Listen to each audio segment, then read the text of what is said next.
introduce Garret Biss, our presenter today. Garret left the Marine Corps with the continuing determination to serve others, and he has found many ways to fulfill that commitment.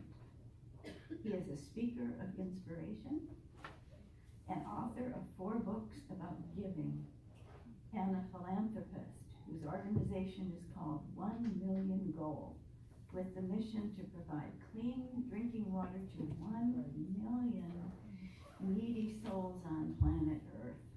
Our planet. Garret?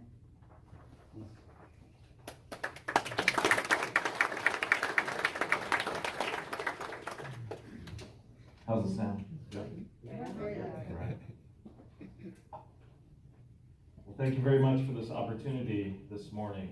I want to chat about something that's really fundamental to my philosophy on life, and it's affected and really changed my life in many, many ways. And I want to share it with you for a couple of reasons. One, because this simple thing that we can bring into our life in greater abundance has the ability to change our lives in many ways. It has the ability to help us overcome stress. It's been shown, there's articles that show that it has the ability to help us live longer, happier lives. The correlations between what I'm going to talk about today and regular exercise or activity. So before I do that, I'd like to ask everybody to take a moment, think about a couple things that you're grateful for. If you can think of 3 things that you're grateful for. Take a moment, and if you have someplace you'd like to jot it down, you can jot it down if you just want to make a mental note.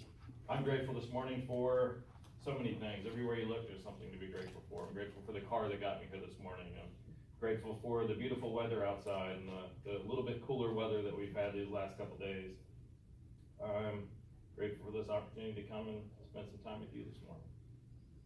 So think of something that you're grateful for. So now I'm going to have to go back and tell you a story from 2013 to really explain how I understood this philosophy and brought this thing into my life. Back in 2013, I went on deployment for 6 months to Afghanistan. I had a very unique job while I was there. I was a C-130 pilot. But there's some unique things about being on deployment. One, it gave me a lot of opportunity to think about a lot of things that were troubling me in my life, things that I questioned. I had some stressors in my life, some things were manifesting in ways that I hadn't expected and didn't really want to. So this gave me an opportunity to think. Not that I didn't do anything else while I was on deployment, but when you take you out of your normal environment, take you halfway around the world, and you spend a lot of time sitting around waiting to do what your job is, gives you a lot of opportunity to spend some time in your head and ponder some things. One thing I thought a lot about was the enemy. And not just, the enemy as a whole, but the individual enemies. I really questioned what it was that would make them want to fight against us and us against them. And I really wondered what their motives were, the individual motives. Now, not the motives of the enemy force or whoever it was that we were fighting, but the individual person on the ground. Because I realized that the reason that America might have been engaged in the war, whether it was to spread democracy, to end terrorism, to help preserve foreign assets or international assets and international relations, I realized that wasn't the same reason that the individual Marines and soldiers had joined the military to go off to war. For many people, sometimes they didn't have other employment opportunities. They thought this would be a great way to get some education, get some experience. Some people that I know joined the military to get money to go to college. Or they joined the military because they wanted to do something, serve something much greater than themselves. They wanted to feel like they were making a contribution to their family, to society, to their neighbors. When I realized, thinking about the enemy soldiers and learned more about what brought a lot of these enemy soldiers or fighters into the war, I realized there are a lot of similar things. Some people didn't have any other means to provide for their family other than joining the Taliban or the enemy forces and fighting against us.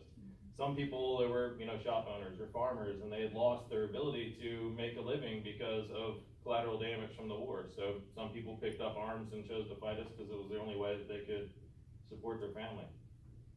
Some people wanted to, serve something that they thought was greater than themselves, so they joined.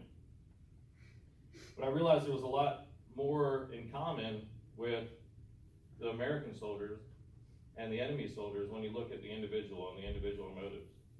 And really, humans in general, we all basically want the same things. We want to engage in something that we think is of purpose or of meaning. We want to join a community. We want to feel like we're doing something for the benefit of others. We want to support our families or our interests. We want to support those that are important to us.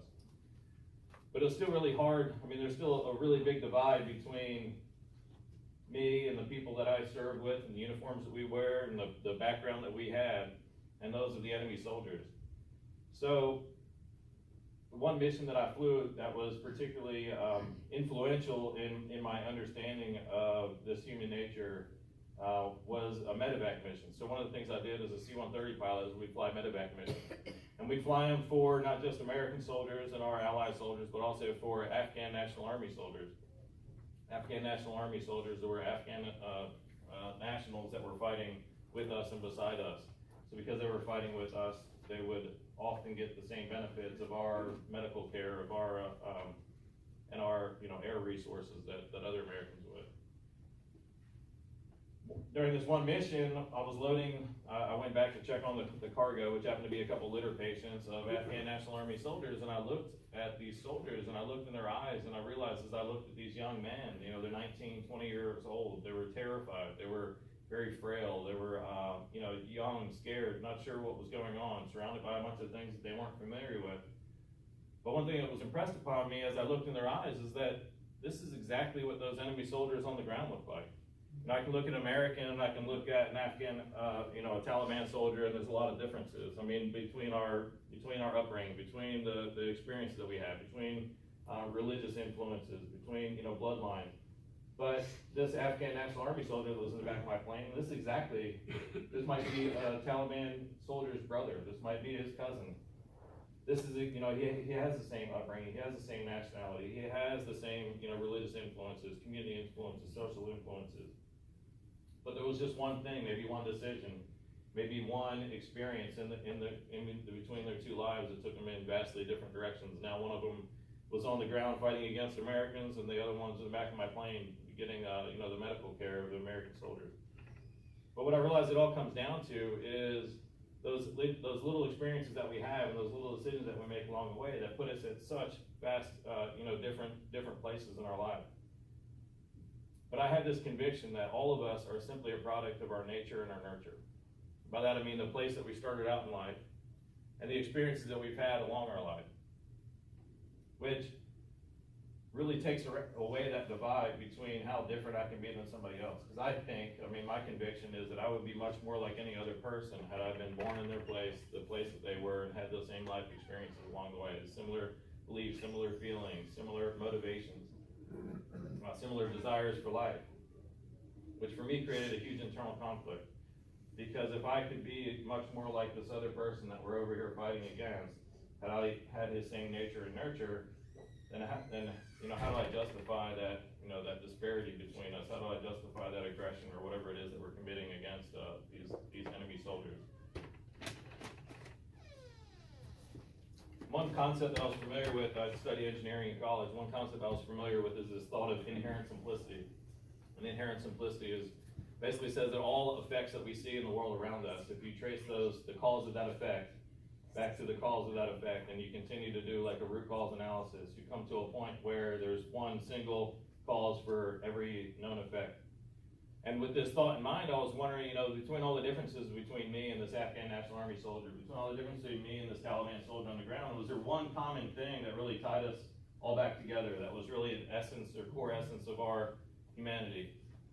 And unfortunately, while I was deployed, I didn't come to a conclusion for that, and at the end of 6 months, I left Afghanistan and came home. And as I told many people, I felt like I was leaving a war abroad and coming back to a war going on in my own life. There's many things I came back and I was facing in my own life that were creating a lot of the, internal struggle, internal battle. They had, financial problems, relationship problems. After being in the military for 14 years at that point, many of my personal relationships were strained. My daughter was 4 years old at the time. I'd been gone for 2 of those first 4 years of her life.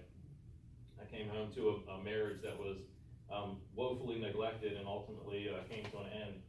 So there are many things in my own life that were going on that I felt were, kind of creating some of that internal struggle. And as I was doing some reflecting and trying to figure out what I could do, what changes I can make in my life, talked about the beauty of internet and what it can bring into our lives and how terrible it is when we don't have it. Well, I was sitting at work one day and I was taking a mental break and surfing some YouTube videos, and this YouTube video came up. It was brought into my life for the right reason at the right time. And it was a video of Cammie Walker, who, if you're not familiar, she wrote a book called 29 Gifts. And she shares a story in this book about how she used giving and how she used acts of service for other people to battle the challenges and the struggles that she was having in her own life, being recently diagnosed with multiple sclerosis. So she said as she leaned into and served other people, she was able to overcome a lot of the emotional, the physical challenge, some of the spiritual challenges that she was facing in her life by living into and living for other people for a period of 29 days. So I thought to myself, well, if it can make such a drastic impact in her life, what can it do for the personal challenges and that internal struggle I was having in my own? So I was inspired to experiment with it a little bit and see what it could do for me in the position that I was. So I put on as I said, I studied engineering in college, so I put on my little engineering hat and decided to do some experiments with it and just really experiment with doing more things of acts of service, doing more acts of charity, doing more things for the benefit of another person, really see how it influenced me and how it affected my life.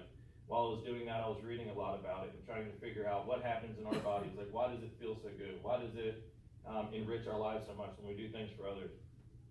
So first, I really had to come back with a definition for what was I trying to study? And I was trying to study what I call as charity, and the way I define charity is maybe a little bit more broad than you thought of it in the past. I think of charity as anything that we're doing with the benefit of another person in mind. Whether that's making a donation to a charity, as many of us often think about, or whether it's doing a favor for a friend, or a favor for a stranger, running and opening a door for a stranger, or helping them carry something in from their car, or whether it's buying a small gift for a friend, or calling a friend, or sending an email to somebody that you know is having a bad day. I think of all these things as charity because all of these things are done with the benefit of another person in mind.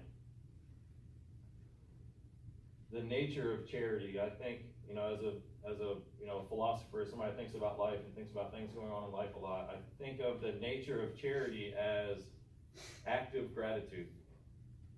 I had you think about something that you're grateful for. When we think of things that we're grateful for, it stimulates an emotion in us. But when that emotion becomes active, when we put that emotion of gratitude into action, I think that's what charity is. So that's why I often start things thinking about things that we're grateful for. I think all good things start with that feeling of gratitude, or those thoughts of gratitude. So one way to think about charity is as active gratitude.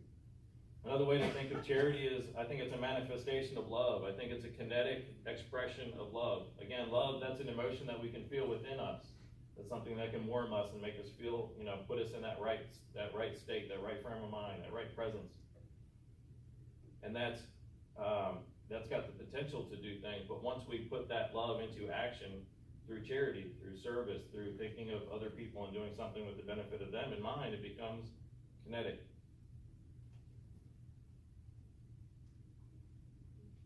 I was out in Phoenix 2 weeks ago, and it was so dry out there, and I would come back and now I'm constantly coughing. My throat is still dry from 1 week out in Phoenix, and it was weeks ago now. Beautiful 116 degree days out there, but the dryness of it still is taking its effect. So after spending a few months myself experimenting with different kinds of charity, with doing little favors for friends, with giving donations, and then purposely sitting and reflecting on the good that I was doing for somebody else when I gave that donation, I realized that there's 3 fundamental benefits that we have when we do things for other people, when we give acts of charity. First thing is emotionally. And we all know when we do something for somebody else, it feels good inside. We have emotional benefits. When I looked into it more, I realized that when we do something for somebody else, it releases certain neurotransmitters, certain hormones in our brain, predominantly oxytocin, which is a bonding chemical. When we do something for somebody else, it releases this oxytocin, which creates a feel-good effect. Sometimes it releases dopamine, which is the motivating chemical, or the motivating neurotransmitter that makes us feel good inside. A lot of the things that we do is to get that release of dopamine. So not only does it feel good, but they show that acts of service, acts of charity help increase self-esteem. can help us decrease the stress in our lives or deal with the stress in our life much better. People that are depressed that do things out of service or out of charity for other people reduce the feelings of depression and overall increase general sense of happiness. There's some studies that show that when doing things for other people, there's a term that if you continually do things for other people over a long period of time, you get this sensation called a helper's high. Because the mesolimbic system, or the reward center of our brain, is so stimulated that you actually feel this euphoric sense that they've termed a helper's high. So when we do things for others, we get all these emotional responses. The next fundamental benefit is physiological. Those same hormones, that same oxytocin that's released in our body, also, so it makes us feel good. It's a bonding chemical, but another consequence of it, another benefit of this oxytocin is that it reduces the effects of cortisol that's in our blood. In this high stress world, in this high stress lifestyle and environment that we live, a lot of times we have all this cortisol that's released into our body as we have those stress hormones, where we feel that internal stress. Well, oxytocin undoes those negative effects of the cortisol. There was a study I read on WebMD. It showed a correlation between people who regularly committed acts of service, about 4 times a week. It had the same benefit to overall sense of health. In the study group that they quoted, they said there was a 20% decrease in major illness and a 44% decrease in early death for those people that regularly committed acts of service. And this is the same benefits that they saw in another test group that exercised 4 times a week, had a regular exercise routine. So those people that just committed acts of service, that release, or the release of the oxytocin, that decrease of their stress, that decrease of the inflammation in their body, had the same effects as somebody who exercised 4 times a week. I've seen many of you, a good handful of people in this room I've run into at the YMCA, so I know there's a lot of people getting some regular exercise. For everybody else, I have an organization that's called 1 Million Goal. If you'd like to start donating to that, you can have those same benefits. We all want to live happy, healthy lives, so you just got to find a way to do it. One study, it was a Harvard study, they put a group of students in a room and they watched a video of Mother Teresa doing acts of service for other people. And just watching that video of her committing acts of service, they then tested the students' saliva and saw that their immune system had actually increased in function. So their immune system was actually strengthened, not by doing an act of service, but just watching somebody commit an act of service. And because of the video that they watched with Mother Teresa, they say this is the Mother Teresa effect. You don't even have to do anything, just watch her. She's so incredible, and you'll live a healthier life. The third fundamental way that charity and that service benefits people is spiritually. So emotionally, physiologically. The third is spiritually. Now, spirituality is how a lot of us find meaning in our place in life and find meaning of life. A lot of people do that through religion. I looked to see if there was a universal nature to charity recognized amongst religions. And in my study, I read a lot of different texts and found it comes up a lot. If you ever read religious texts, charity absolutely comes up a lot. First place I saw in the New Testament in Peter, 1 Peter 4:8 says, "And above all things have fervent charity among yourselves, for charity shall cover the multitude of sins." I wasn't sure if it was just, somebody mentioned they saw that I spoke at BYU last year. I had to go out and speak with BYU, so I wondered, what their take on charity was. So I read in the Alma 7:24, it says, "And see that ye have faith, hope, and charity, and then you will always abound in good works." And then from the place that I was in Afghanistan, of course, my mind was thinking, is this more of universal in nature? So I looked in what Islam said, and in the Quran it says, "Be steadfast in prayer and practice regular charity." Hinduism says there's 3 cardinal virtues of self-restraint, compassion, and what do you think the third one is? Charity. Buddhism, there's a list of perfections to strive for. The first one is Dana Parami. Is that correct? Is that how I say that? Parami? And Dana Parami is generosity and giving of oneself is the first thing that you should strive for. Judaism in the Torah says charity is the highest commandment, equal to all other commandments combined. And the Taoists teach that the sage does not accumulate for himself, but the more he does possess of his own, the more he gives to others. Sounds a lot to me like charity. Now, if you did a quick Wikipedia search, you'd see, well, if you have internet and you do a quick Wikipedia search, you'll see that there's more than 4,400 recognized religions around the world. Wow. I didn't really have time to study 4,400 religions, but just of these 7 or 8 that I did look at, that represents about 6 billion people on the planet fall into these major religions. And I kind of come to the conclusion that if it helps 6 billion out of 7 billion, I just kind of made the assumption that it's a universal nature, and I believe that it helps anybody, no matter what your spirituality or religious beliefs are. It's valued, and you'll receive spiritual benefit. So what I come to this conclusion that no matter who you are, you'll receive these emotional, these physiological, these spiritual benefits, which then I realized as I was trying to figure out this inherent simplicity, if there's one common thread that ties together all of humanity, that's what it is. It's charity. No matter who you are, no matter your race, creed, your color, no matter your nationality, no matter your religious beliefs, no matter your experiences, no matter who you are, part of humanity, part of our human nature is that when you do things kind or generous for other people, when you commit acts of service, when you activate that gratitude that you have and you do something for another person, you receive these benefits. It's that common thread that brings us together and unites us all. A lot of times we spend so much time, anytime you flip on the news, anytime like you overhear conversations, we spend a whole lot of time talking about our differences. We classify one another, whether it's through race, whether it's through religion, whether it's through gender, whether it's through, anything that's socioeconomic. Like we classify one another. What's your favorite football team? What state are you from? What sort of things, what sort of hobbies you have. And we do this to classify one another. But every time we do that, we put a point of divide between us, those things that we associate with, and everybody else. And when we create these points of the divide and we try to classify ourselves into different classifications or different groups, this tears apart that fabric of humanity. This recognizes the ways that we're different. It doesn't look at the way that we're all the same.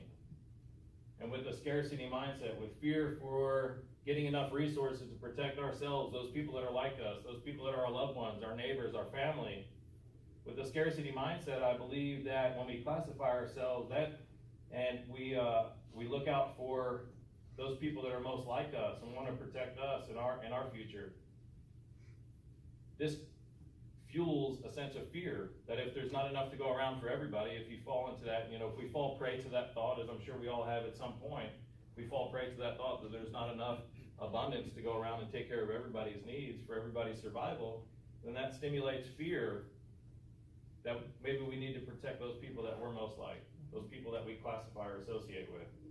And from that fear, I believe, is the breeding ground for hatred. Because now if other people are unlike us and they're trying to fight for those same resources, then that creates that fear can grow into hatred. And that hatred can ultimately grow into violence and some of the atrocities that we commit against others. So when we focus on the ways that we're different than others, it makes that breeding ground for tearing us apart. But if instead we can focus on the way that we're all together, that we're all united, that we're all the same, if we can look at that common thread and recognize that one thing that crosses all of humanity and wraps all of us together in that same tapestry, then we can spread that flow of love, that flow of compassion, that flow of joy around the world. So there's many different reasons that I'm passionate about this idea of the common thread. For one, all the benefits that it can bring to our lives when we practice it, when we practice this common thread. But if for no other reason, it gives us one thing that we know that we have in common with every other person, no matter who they are, no matter where you are in the world, whether you're traveling from here up to Alaska and back, or whether you're traveling abroad, or if you're in Afghanistan and you're surrounded by people that are perceived as enemy, we know that we have this one thing in common with them, no matter who they are. And we know that when we do something to serve them or serve anybody else, it makes us stronger, it makes us happier, it brings more joy into our lives. Those 7 billion people around the world, there's a ton of pain and suffering that we experience and that we see. And I think that pain and that suffering is that result of looking at our differences. But we have the cure. It's all that pain and that suffering. It's this common thread. It's that ability to activate our gratitude. It's that ability to put our love into motion and reach across any points of divide and bring us together. No matter who you are, you'll receive those benefits of those emotional, physiological, and spiritual benefits when you commit that act of service or when you engage in the common thread. Thank you.